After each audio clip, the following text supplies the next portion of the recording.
Chapter 2 of Voices of Freedom, A Documentary History, a companion to Eric Foner's textbook for APUS History. Reading number 7, Exchange between John Smith and Powhatan, 1608. When English colonists arrived in Virginia in 1607, they landed in an area inhabited by more than 15,000 Indians, members of some 30 tribes loosely united in a confederacy, whose leader the settlers called Powhatan, the native word for both his tribe and the title of paramount chief. In a history written in 1624, the English leader John Smith recalled his exchange with Powhatan 16 years earlier. Of course, Powhatan's words are filtered through Smith's memory, but the exchange seems to capture differences in outlook between the two leaders.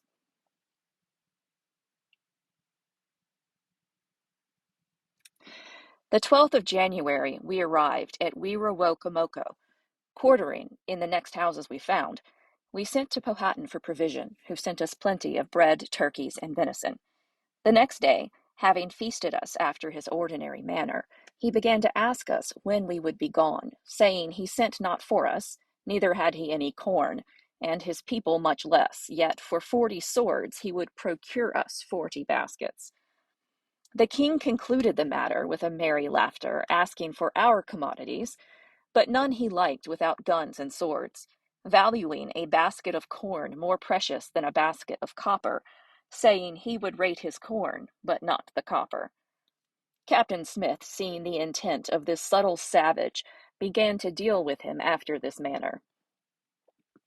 Powhatan, though I had many courses to have made my provision, yet believing your promises to supply my wants, I neglected all to satisfy your desire, and to testify my life, I sent you my men for your building, neglecting my own. What your people had, you have engrossed, forbidding them our trade, and now you think by consuming the time, we shall consume for want, not having to fulfill your strange demands. As for swords and guns, I told you long ago I had none to spare, and you must know those I have can keep me from want.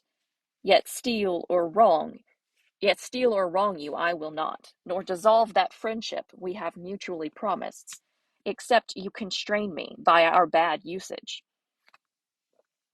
The king, having attentively listened to this discourse, promised that he and his country would spare him what he could, which within 2 days they should receive.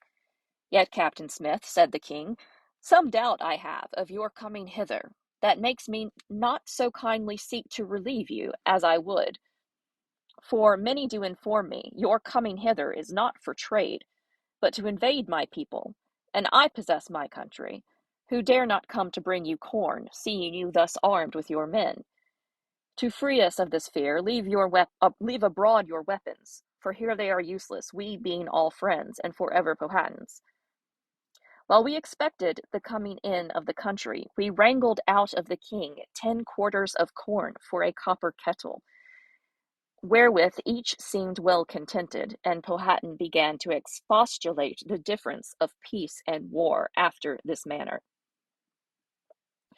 Captain Smith, you may understand that I, having seen the death of all my people thrice, and not any one living of these 3 generations but myself, I know the difference of peace and war better than any in my country. But now I am old, and ere long must die. My brethren, namely Opi-Chapan, Opi-Chan-Can-O, and Kikataw, my 2 sisters and their 2 daughters, are distinctly each other's successors. I wish their experience no less than mine, and your love to them no less than mine to you. But this rumor that you are come to destroy my country so much frightens all my people, as they dare not visit you. What will it avail you to take that by force you may quickly have by love, or to destroy them that provide you food? What can you get by war, when we can hide our provisions and fly to the woods, whereby you must famish by wronging us, your friends? And why are you thus jealous of our loves, seeing us unarmed? and both do and are willing still to feed you. With that you cannot get but by our labors.